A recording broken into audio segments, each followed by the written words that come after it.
saling memberikan nasihat sesama muslim adalah kewajiban kita. Dan hendaklah di antara kamu ada segolongan orang yang menyeru kepada kebajikan, menyeru berbuat yang ma'ruf, dan mencegah dari yang mungkar. Dan mereka itulah orang-orang yang beruntung. Nasihatku untukmu. Nasihatku untukmu. Ada satu ayat di dalam Al-Quran kaitannya dengan istiqomah ini, akhi. Surat Hud ayat yang ke-112. Allah Subhanahu wa taala memerintahkan kepada Rasulullah sallallahu alaihi wasallam, "Fastaqim kama umirta wa man taba ma'aka wa la tatghaw innahu bima ta'maluna basir." Maka tetaplah kamu pada jalan yang benar. Fastaqim, ya, istiqomalah. Istiqomah. Dari ayat ini kita mendapatkan istilah istiqomah. Ya, fastaqim, maka tetaplah kamu pada jalan yang benar. Kama umirta, sebagaimana diperintahkan kepadamu. Wa man taba ma'aka, dan juga orang yang telah bertaubat bersama kamu. Jadi itu perintahnya. Dan janganlah kalian melampaui batas, sesungguhnya Dia Maha melihat apa yang kalian kerjakan. Ini perintah Allah Subhanahu wa taala. Maka tetaplah kamu pada jalan yang benar, yaitu istiqomalah kamu. Fastaqim, istiqomalah kamu sebagaimana diperintahkan kepadamu di dalam kitabnya. Berakidahlah yang benar, beramal solehlah, dan tinggalkan kebatilan tanpa menyimpang ke kiri maupun ke kanan. Dan terus-meneruslah dalam keadaan seperti itu sampai kamu wafat, gitu ya. Jadi istiqomah luar biasa ini, ya, perintah istiqomah ini sampai wafat.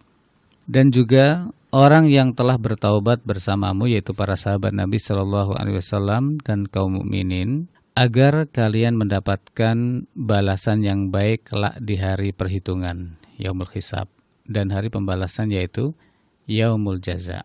Jadi itu perintah yang berat, ya. Wala tatghaw, dan janganlah kalian melampaui batas dengan berlebih-lebihan dari batas-batas yang telah ditentukan oleh Allah Azza wa Jalla, baik di dalam keyakinan maupun amal. Sesungguhnya Dia Maha melihat apa yang kalian kerjakan.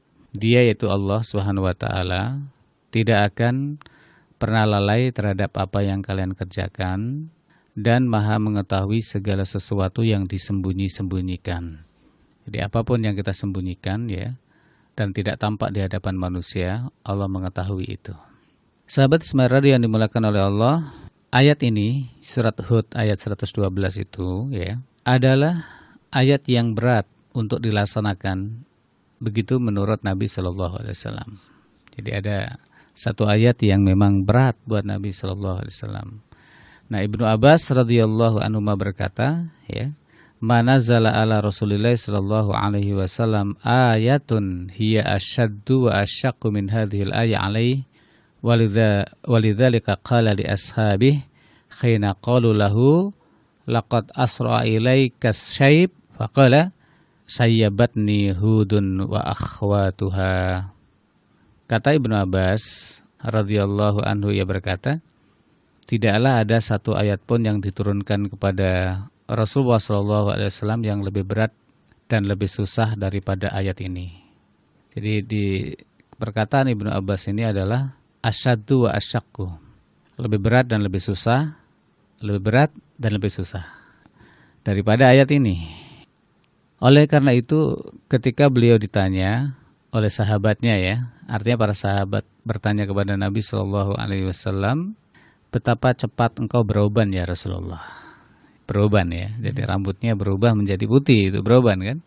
Maka beliau sallallahu alaihi wasallam berkata kepada sahabatnya, yang telah membuatku beruban adalah surat Hud dan surat-surat semisalnya.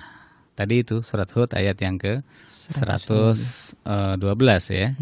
Yang perintahnya adalah istiqamah, dan ini perintah yang tadi dikatakan oleh Abdullah ibnu Abbas, ya, adalah asyaddu wa asyaqqu, berat dan susah, berat dan susah, ya, seperti itu, berat dan susah, asyaddu wa asyaqqu.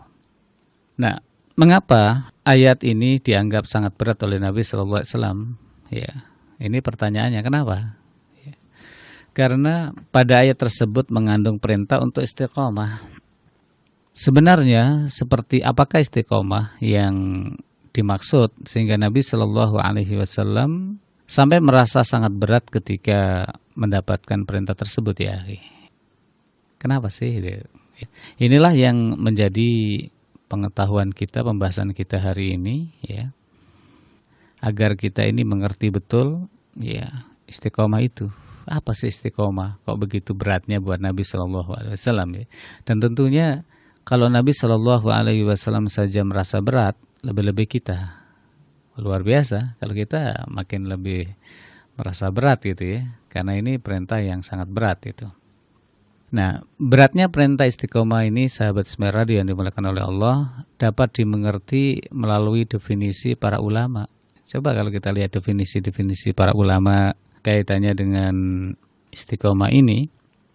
Pertama, Abu Bakar As-Siddiq radhiyallahu anhu ketika menafsirkan tsumastaqamu ya, tsumastaqamu di dalam surah Fussilat ayat 30, innalladzina qalu rabbunallah tsumastaqamu tatanazzalu alaihimul malaikatu alla takhafu wa la tahzanu wa abshiru bil jannati allati kuntum tu'adun. Ya. Innalladzina qalu rabbunallah, sesungguhnya orang-orang yang berkata Rabb kami adalah Allah. Ya, Rabb kami adalah Allah. Kemudian mereka istiqomah. Ya. Nah, istiqomah menurut penafsiran Abu Bakar As-Siddiq radhiyallahu anhu, kata beliau, ya, istiqomah itu tidak berbuat syirik terhadap Allah Azza wa Jalla dengan segala apapun.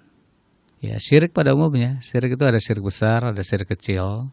Bayangkan saja, orang yang tidak berbuat syirik besar, mungkin dia berbuat syirik kecil. Bukankah syirik kecil itu riya, ya, beramal karena ingin dipuji oleh manusia atau meninggalkan sesuatu karena manusia, gitu ya. Jadi berat gitu, luar biasa. Jadi definisi yang pertama ini ketika Abu Bakar As-Siddiq radhiyallahu anhu menafsiri tsumastaqamu, kata beliau tidak berbuat syirik terhadap Allah Azza wa Jalla dengan segala apapun. Yang kedua, definisi istiqomah menurut Umar bin Khattab radhiyallahu anhu, istiqomah adalah lurus pada ketaatan, ya, lurus pada ketaatan dalam kurung ya tentunya melaksanakan perintah ya, dan menjauhi larangan serta tidak belok ke kiri dan ke kanan seperti beloknya serigala. Kalau serigala kan belok kanan belok kiri, mau memangsa ya mangsanya ya dia ke kanan ke kiri. Nah, istiqomah itu lurus pada ketaatan dan menjauhi larangan, taat terus dan menjauhi larangan terus. Ini berat kan?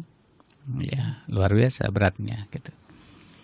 Kemudian definisi yang ketiga, Abul Qasim Al-Kushairi rahimahullahu ta'ala, beliau mengatakan istiqamah adalah suatu derajat yang dengannya segala urusan agama menjadi sempurna dan dengannya akan dihadapkan kebaikan-kebaikan dan ketelaturan.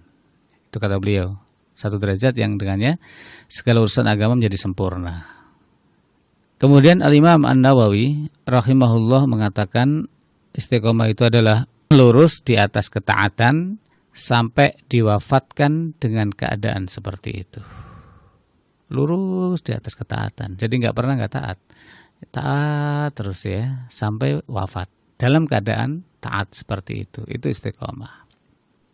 Kemudian Ibn Rajab Al-Hambali rahimahullahu taala beliau mengatakan bahwa istiqamah itu adalah hiya sulukus siratil mustaqim, menapaki jalan yang lurus. Menapaki jalan yang lurus. Itu istiqamah. Wa huwa ad-dinul qawim, yaitu agama yang lurus. Min ghairi ta'wijin anhu yamnah wala yasrah. Tanpa berbelok-belok ke kanan dan ke kiri. Dan di dalamnya adalah mengerjakan seluruh perbuatan taat, fi'lu ta'at kulliha, adz-dzahira wal batinah, baik yang zahir maupun batin, wa tarkil manhiyat kulliha kadzalik, dan meninggalkan seluruh larangan seperti itu pula. Jadi masalah berat ya. Jadi sahabatku, sahabat Smart Radio yang dimuliakan oleh Allah, ya kalau kita lihat definisi-definisi istiqomah ini, maka wajarlah ketika itu Rasulullah mengatakan bahwa ayat ini adalah sangat berat ya, sangat susah, sangat berat untuk diamalkan. Maka itulah yang menjadikan beliau cepat beroban. Materi nasihatku untukmu ini bersumber dari kajian Al-Ustadz Ibadur Rahman Hafizahullah dalam kajian kitab Riyadhus Shalihin bab istiqomah. Nasihatku untukmu. Nasihatku untukmu.